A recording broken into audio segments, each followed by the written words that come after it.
Fala comigo, criatura divina. Hoje, quinta-feira, 27 de outubro, começa mais um Tá Aí para Todos na tela da Band. Agora, você sabe que quinta-feira é dia de quê? Criatura, momento moderna. O tema de hoje é a saúde das pernas. Produção, roda a vinheta.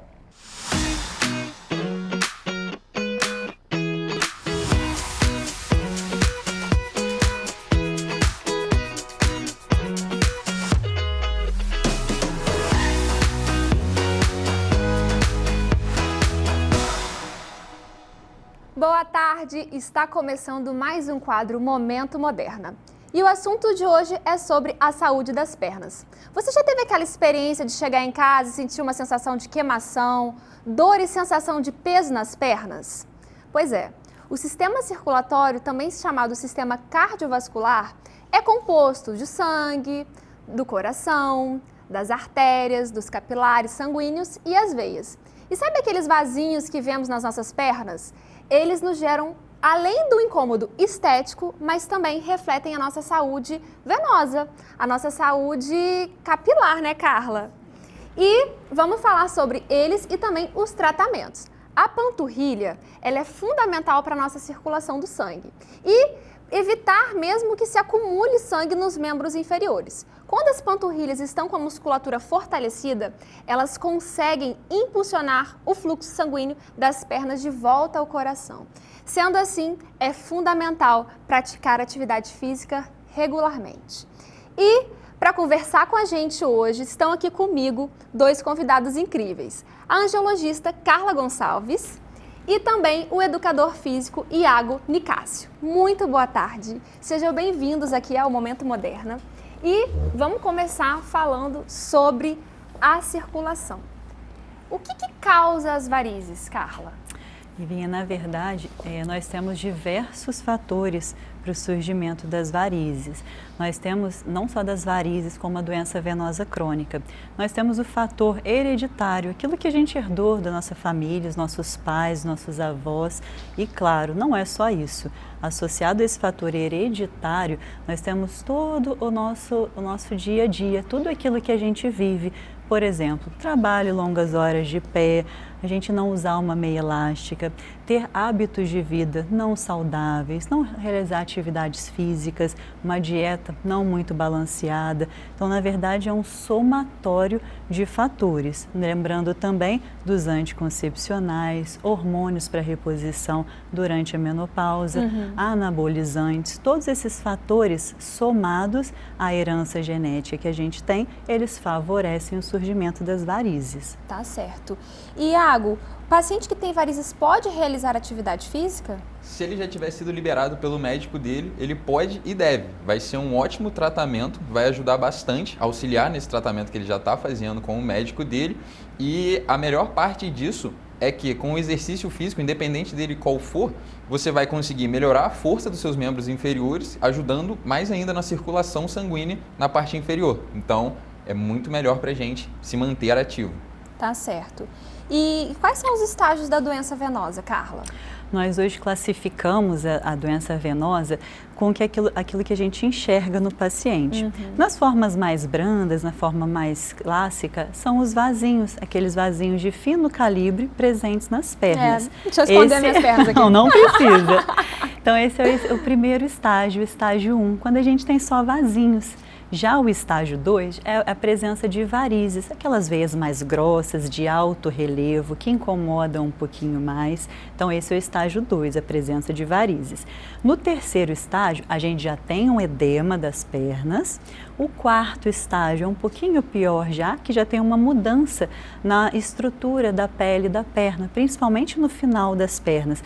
A pele fica um pouco mais escurecida, a pele fica endurecida, ela perde a elasticidade e facilita a abertura de feridas. Um pouquinho mais à frente, no estágio 5, nós temos as feridas que já foram cicatrizadas. Tem a pele mais sensível, mas a ferida não existe mais. E o que a gente mais tem medo, a gente mais tem cuidado, é o estágio 6, que é quando existe a presença de uma ferida, de uma úlcera varicosa, ainda em atividade, ainda aberta. Lembrando, Olivia, que em todos esses estágios, por ser uma doença crônica evolutiva, a gente consegue melhorar cada um desses estágios, até até mesmo essa parte de feridas abertas, nós conseguimos com o tratamento retornar à vida normal, fechar as feridas. Então, todos os estágios da doença, desde os vasinhos até as úlceras abertas, a gente consegue um correto tratamento e uma melhora da qualidade de vida. Tá certo. Por isso que é tão importante se cuidar. Muito. Mesmo quando já é um pequeno vasinho, porque Sim. não é só estética, né? E é uma doença crônica, ela começa no estágio inicial e, de acordo com os nossos hábitos de vida, saudáveis ou não, ela tende a piorar, ela pode piorar. Não quer dizer que todos terão uma ferida, por exemplo. Verdade. Mas é uma chance de apresentar se a gente não se cuidar. Tá certo. E a atividade física, Iago? Tem, assim, algum exercício específico para aliviar a dor desse membro inferior e melhorar as varizes? Então, eu não diria que tem um exercício específico ou um movimento específico. O que vai ajudar no tratamento e aliviar esses sintomas da varize seria você se manter constante em alguma atividade física, porque o resultado a gente vai ter no longo prazo. Esses alívios momentâneos, assim, eles não são muito comuns nessa prática de varizes, mas se você se mantiver treinando, se mantiver saudável, se mantiver ativa, sua circulação já vai ser muito melhor, consequentemente, vai ajudar no tratamento da sua varize atual e vai ajudar a prevenir possíveis novas varizes. Sim, e é importante falar que não é achar que vai para fazer atividade física na academia ou mesmo uma corrida e que vai fazer só o membro inferior, né? Tem que exercitar o corpo todo. Exatamente, você trabalha né? seu corpo como um todo. Um grande erro da academia é trabalhar só um grupo muscular específico, seja a pessoa que treina só a parte de membros superiores e acabam ficando com as pernas mais fracas, que é um grande problema, ou ao contrário, que é no caso mais das mulheres, que elas gostam mais de treinar a parte inferior e acabam esquecendo dos membros superiores, que também são tão importantes quanto. É verdade. E Carla, tem um sinal, sintoma clássico assim que a gente pode falar? Sim, depende muito do estágio que esse paciente se encontra, né? Mas aquele estágio de varizes, de vasinho, os sintomas mais comuns são uma dor tipo peso, tipo cansaço. Você acorda muito bem depois de uma noite de descanso, você acorda com a perna sem estar inchada, acorda sem dor e ao longo do dia, à medida que você vai fazendo suas atividades, seja trabalho dentro de casa ou fora, sair para resolver algum problema, ao longo do dia essa dor se intensifica um pouco mais, fica mais um peso nas pernas, um cansaço. Algumas pessoas têm coceira, têm ardência e o inchaço também, principalmente ao final do dia. No final do dia. Isso. E para melhorar isso, a gente tem a meia elástica que a gente vai falar mais para o finalzinho do programa para vocês. Parte né? fundamental do tratamento. Fundamental do tratamento. Inclusive também para o treino, né? Exatamente. Para quem já está nesse estágio, não é bom abrir mão da meia, a não ser que tenha a liberação do seu médico. É verdade. E você acha que pessoas que trabalham em pé têm mais chances de ter varizes? Com toda certeza. Pessoas que trabalham em pé e pessoas que trabalham predominantemente sentada, passam a maior parte do tempo sentada, acabam atrapalhando o funcionamento ideal do corpo, digamos assim. Nosso corpo ele tem um funcionamento e ele tem uma circulação para poder fazer, uma pressão certa para poder fazer essa circulação e ajudando a circular esse sangue de maneira correta no corpo.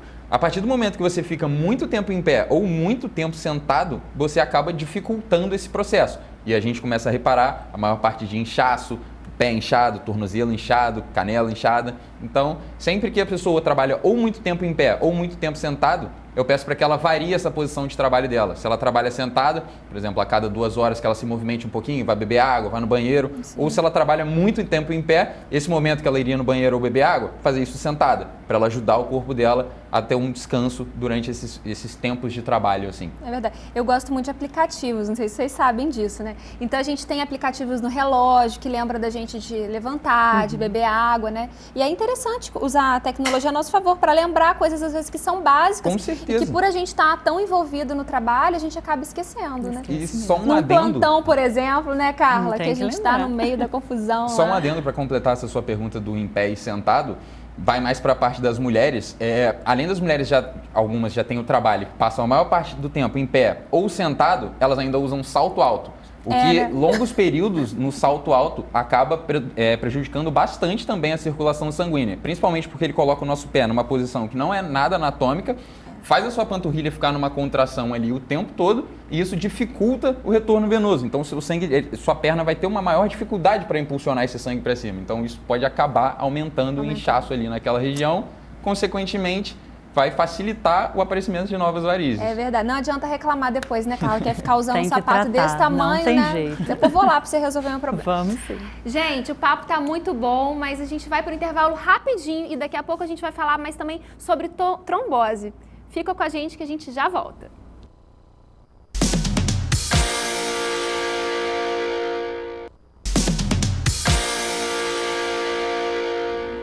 Hoje estamos conversando sobre a saúde das pernas com a doutora Carla, que é angiologista, e o educador físico Iago. Então, voltando um pouquinho sobre a questão das varizes, Carla, elas têm um componente genético? Tem sim. Nós temos o fator hereditário, que é aquilo que a gente herda da nossa família, mas tem pessoas que têm varizes mesmo sem nenhum familiar também ter. E aí é a genética dela, é uma facilidade, uma predisposição a formar varizes. Isso pode ser genético sem ter a história familiar, mas o mais importante é que não é só a genética, é todo o estilo de vida que a pessoa tem. Ela vai ter uma facilidade de ter varizes, mas o estilo de vida vai falar muito mais a favor da presença de varizes ou não. Então tem que ter hábitos saudáveis de vida para que o nível de varizes não fique tão alto assim. Tá certo. E muitas pessoas confundem também a questão das varizes com a trombose, acham que é a mesma coisa. E não é, né, Carla? Não é a mesma coisa. O que é a trombose? Quais os riscos, os sintomas? Isso. A trombose é toda vez que a gente tem uma formação de um coágulo dentro de um vaso e ocorre o entupimento desse vaso. A variz não é uma veia entupida, é só uma veia dilatada que continua passando sangue dentro dela, diferente da trombose, que o fluxo sanguíneo parou ali dentro, ele ficou entupido. E a gente tem diversas causas, diversos fatores que facilitam a presença de trombose. Na verdade, são 3 fatores básicos, né? Qualquer situação que a gente tem um trauma na perna, sofreu um acidente, bateu aquela veia, ela pode ter favorecer a ter tromboses. Qualquer fator que a gente fique imobilizado, viagens longas, cirurgias longas, pacientes internados, tudo que faça a gente ter uma menor movimentação é um fator de risco para trombose. E algumas pessoas, em raros casos, têm doenças chamadas trombofilias, que elas têm no sangue, no gene dela, uma facilidade de ter tromboses. Mas lembrando também, não é só o fator de risco, por exemplo, eu sofri um acidente, eu estou fazendo uma cirurgia, não quer dizer que você vai ter trombose, é só chamar atenção para você andar precocemente, se movimentar mais, beber bastante água, continuar a ter seus hábitos saudáveis de vida para que você tire esse risco de trombose da sua vida também. Exatamente. E tem muita gente que acha, né, Iago, que a pessoa que tem trombose ou já teve tem que ficar parada. Sim. E não é bem por aí. Isso é um erro. Hoje em dia, se você já tiver sido liberada pelo seu médico, estiver fazendo ou já fez o uso do anticoagulante, sua perna não incha mais naquele local ou incha muito pouquinho, sente poucas dores ou nenhuma, e se você já tiver sido liberado, você pode treinar tranquilamente e vai te ajudar bastante a evitar de gerar novos coágulos, como a doutora falou, e te manter sempre com uma circulação saudável. É verdade. Só complementando, Lívia, todo mundo acha que eu estou com trombose, vou ter que ficar um tempo parado, acamado, não posso mexer porque pode dar embolia pulmonar, que é quando um trombinho solta e vem para o pulmão. A gente pede um repouso mais intenso para o paciente, cerca de 48 horas, 3 dias mais ou menos, em uso da anticoagulação. Depois, o ideal é que ele volte a se movimentar, volte a caminhar, até para aquela veia que foi entupida, ela volte a ter uma recanalização. Então, o exercício, o retorno das atividades é muito importante para o tratamento também. É verdade. Existem formas de tratamento com anticoagulante, né, que é o tratamento como tratamento ou mesmo como profilático, como para evitar. Então, o paciente que já teve trombose em algum momento, ele vai continuar tratando o fato de já ter tido ao longo da vida, porque é uma doença crônica. Isso. Né, Carla? A gente sempre tem que se preocupar para não ter novos episódios de trombose. Sim. Então, a gente pode tratar isso também. É verdade. E hoje em dia temos medicações seguras para a pessoa usar ao longo da vida. Com certeza, os anticoagulantes são muito seguros, com níveis de sangramento baixíssimos e com ótimos resultados na recanalização da veia e retorno da pessoa à vida normal. Tá? É verdade. Uma outra coisa também em relação à minha área, né, da obstetrícia e das gestantes, é que elas têm muito medo de ter trombose, né? E realmente a gestação favorece o aparecimento da trombose, né? Isso. Aquela famosa tríade de Virchow, né? Da estase sanguínea, a hipercoagulabilidade e a progesterona atuando ali na circulação dessa mulher, vai fazer sim com que favoreça o aparecimento de trombos, né, Carla? Com certeza. Além da estase sanguínea, que é quando o sangue passa de forma mais lenta, por conta dos hormônios que precisam, que fiquem mais altos na gestação, o sanguinho passa de forma mais lenta ali dentro do vaso, favorecendo aos trombos, e também o fato do bebê estar crescendo dentro do útero, próximo às veias mais calibrosas do abdômen, também favorece. Então, são duas causas para o surgimento das tromboses durante a gestação. É verdade, Carla, é verdade. E agora, gente, vamos pausar um pouquinho aqui, que o Thaí tem um recadinho para vocês. Criatura divina, agora eu quero dar uma dica para você que gosta de estar com a beleza sempre em dia. Eu quero te mostrar esse produto maravilhoso, o Chronolive Beauty, suplemento em cápsulas para a sua beleza, que você acha exclusivamente onde? Nas drogarias modernas. É isso mesmo, ele é composto de colágeno hidrolisado, ácido hialurônico e vitamina C. O Chronolive Beauty traz benefícios incríveis para a sua pele, auxilia na prevenção do envelhecimento, melhora a elasticidade da pele, proporcionando maior firmeza e hidratação. Aumenta a produção de colágeno e a renovação celular. E tem mais um detalhe, é zero açúcar e não contém glúten e lactose. É isso mesmo, para manter a beleza em dia é fácil, prático e o melhor, não precisa gastar muito. Compre já o Chronolive Beauty na drogaria moderna mais próxima, pelo televendas ou pelo site drogariamoderna.com.br. E tem desconto no site. Use o cupom 10 na primeira para ganhar 10% de desconto na primeira compra. Bom demais, não é isso? Que delícia! Converse com seu médico antes de incluí-lo na sua rotina. Ufa, falei demais, né? Vamos para o intervalo e a gente volta com mais Momento Moderna aqui na tela da Band com a doutora Lívia Saviolo. Beijo!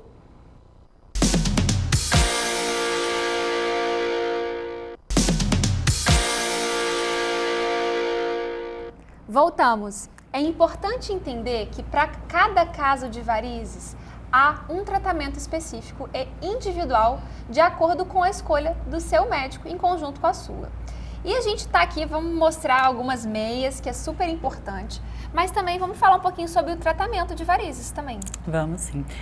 Em relação à meia, Lívia, acho muito importante a gente dizer que não é só você chegar numa loja e pedir uma meia qualquer. Todas as meias devem ser medidas, a gente tem que medir na perna de cada pessoa, porque existem vários tamanhos, P1, P2, P3, então cada pessoa tem um tamanho próprio. Não adianta chegar pedindo qualquer tipo de meia. É verdade. E também não pegar da irmã, da tia, da prima de não sei quantos anos atrás, porque não dá certo. Não é a mesma medida nunca. E outra coisa é reparar, após o seu médico prescrever o tipo de meia, a compressão, é ir até uma loja de produtos médicos e ver a textura, o material da meia que você vai ter mais conforto. Existem meias que têm um material um pouco mais elástico, um pouco mais endurecido, meias de coloração diferente. Então isso a gente tem que avaliar após a consulta. O paciente deve procurar a meia que mais satisfaça, o que ele acha mais confortável também. Sim. Lembrando que tem a meia de atividade física também, que é o suporte de panturrilha para atividade física. Existe a meia completa também de atividade física. Então tem diversos tipos de meias que a gente tem que ir até a loja escolher o mais confortável possível. Com certeza. A gente vai dar algumas dicas já mais sobre as meias. E a gente tem o tratamento que é com laser também, que hoje em dia, né? Depende muito da classificação que o paciente esteja. Sim. As veias mais grossas, aquelas veias varicosas, enormes já, essa a gente pode passar para a parte cirúrgica, fazer a cirurgia para extração dessa veia mais calibrosa. Hoje em dia tem dois tratamentos, a cirurgia, no centro cirúrgico mesmo, para retirar, e a técnica do laser, que é quando a gente faz a queimadura dessa veia para inutilizá-la. Em relação às veias menores, os vasinhos, a gente consegue, a nível de consultório, tratar, e a gente tem 3 métodos hoje. A aplicação normal, que é aquela de agulhinha, que todo mundo conhece, a aplicação com a espuminha, que é um remédio que vem na forma de espuma e a gente injeta na veia, e o laser também, que é uma queimadura do vasinho que não tem, o pessoal gosta muito porque não tem o furinho da agulha, Entendi. sente menos dor um pouquinho. E muito importante lembrar que todos esses tratamentos nós fazemos com resfriador de pele, que é um aparelhinho que gela a pele e dá um conforto muito grande também. É verdade, posso A Liv já fez. Eu já fiz, realmente ajuda bastante. Ajuda muito, né, Liv? Iago, você tem muitos clientes, muitos alunos que usam a meia elástica? Tem alguns clientes sim, e eles principalmente usam na prática de corrida de rua, para ajudar nesse retorno venoso durante a circulação ali, durante o exercício dele, para ajudar na circulação sanguínea. Porque se ele estivesse praticando sem a meia, ele poderia ter algum malefício, principalmente porque o médico mandou ele praticar o exercício com a meia. Então, Entendi. enquanto não tiver liberação, tem que fazer o uso. Entendi. E a gente tem aqui várias meias. Eu achei essa daqui super interessante, eu não conhecia. Que a Carla falou que é para pacientes que têm artrose, né? Porque colocar a meia é um pouco difícil, né, Carla? Isso é um pouquinho complicado, principalmente quando o paciente não está habituado ou quando ele tem alguma limitação. Essa meia por ter zíper, ela facilita um pouco ao calçar a meia e pacientes com feridas também. Isso facilita muito na hora de calçar. Você pode até colocar a meia aqui antes para feridas e logo depois colocar essa em cima para poder facilitar. Tá certo. Essa meia aqui, você falou que ela vem com uma medicação aqui dentro? Essa meia ela tem alguns componentes que ajudam na cicatrização. Claro que precisa da ajuda do paciente também com os bons hábitos de vida, mas ela ajuda muito na cicatrização. E a gente coloca ela primeiro e logo depois coloca essa meia com zíper, que é mais fácil dele calçar. Entendi. E essa meia não é tão apertada, então ela facilita um pouquinho a administração. Então ajuda Entendi. muito as feridas. Porque eu acho que acaba que a dificuldade de colocar a meia gera muito abandono dos pacientes. Sim, todo mundo acha que a meia é muito difícil de colocar, só que a maioria dos pacientes, eles não vão até uma loja de produtos médicos, eles não testam o material antes, isso é muito importante. Tem gente que a textura vai fazer muita diferença, tem gente que vai ter uma facilidade de colocar uma meia um pouco mais maleável, mais molinha. Outra coisa importante, que é uma dúvida muito comum, Lívia, é o horário de colocação da meia. Você pode acordar de manhã, tomar seu banho, não precisa já dormir com ela do lado e colocar. Você pode tomar o seu banho, seca bem entre os dedos e coloca a meia, vai trabalhar ao longo do dia. E nunca para dormir ou descansar. Exatamente. A meia não é para ser usada durante o descanso, só durante o dia de atividade. Eu prescrevo bastante para as minhas pacientes, sabe? Aham. Porque eu vejo a diferença que dá no final do dia. Por mais que no início do dia seja difícil de colocar, não é verdade? E uma coisa que eu falo também é sobre a aplicação de talco. Você falou que tem gente que coloca vaselina também. O que você vê das pessoas de dica para poder facilitar essa colocação da meia? Cada um tem um hábito. Tem gente que coloca luva para calçar, acha que desliza mais e a unha não machuca a meia, não rasga a meia. Outras pessoas passam talco, desliza mais fácil. Então são técnicas. Outras pessoas, na hora de colocar a meia, elas invertem a meia e colocam ao lado contrário, puxando. Então isso vai de cada pessoa, tem que tá? experimentar, o importante Tem que é experimentar. E no início sempre vai ser difícil, Lívia. À medida que você vai pegando o jeitinho, fica muito mais fácil. Eu uso meia todos os dias, fica muito mais fácil com o tempo. Exemplar. Não, uso mesmo. Tá certo. E você usa meia, Iago? Não uso meia. Vamos passar a usar meia a partir de hoje? Vou cogitar essa hipótese. Vai cogitar essa hipótese. Tá certo, tá certo. Acho muito válido, né, a nossa informação, porque realmente faz diferença. O uso da meia não é só como uma forma de tratamento, é também uma forma de prevenção. Com certeza, Lívia. E nas suas pacientes também, as grávidas, existe a meia calça gestacional, que ela tem um espaço aqui no abdômen para que o útero cresça e não comprima a barriga da gestante. Então ainda tem essa. É verdade, é verdade. Eu achei assim muito interessante e o nosso programa está chegando no final. E eu quero muito agradecer você, Carla, e você, Iago, por estarem aqui com a gente hoje. Eu acho que conseguimos acrescentar bastante coisa para as pacientes gestantes, para as pessoas que pretendem realizar atividade física e às vezes tem dúvida se pode ou não usar a meia, na verdade, porque isso gera muita dúvida, É uma dúvida né? comum, com certeza. Então vou chamar o Thaí para se juntar a gente. Já tá acabando, Thaís. Peninha. Ai, Essa quinta-feira passou muito rápido. Muito rápido, Mas né? não chora não, bebê. Sabe por quê? Quinta-feira, você já sabe que você tem um compromisso marcado com Lívia Saviolo no Momento Moderno aqui na tela do Tá Aí Para Todos. E amanhã, sexta-feira, nós estaremos de volta com muito mais firme pra você. É simples assim. Simples assim, né? Beijo grande. Quero saber se você gostou da minha trança hoje. Gente, você viu ali no dread, no finalzinho do programa, eu não tinha que comentar. Beijo. Tchau. Obrigada.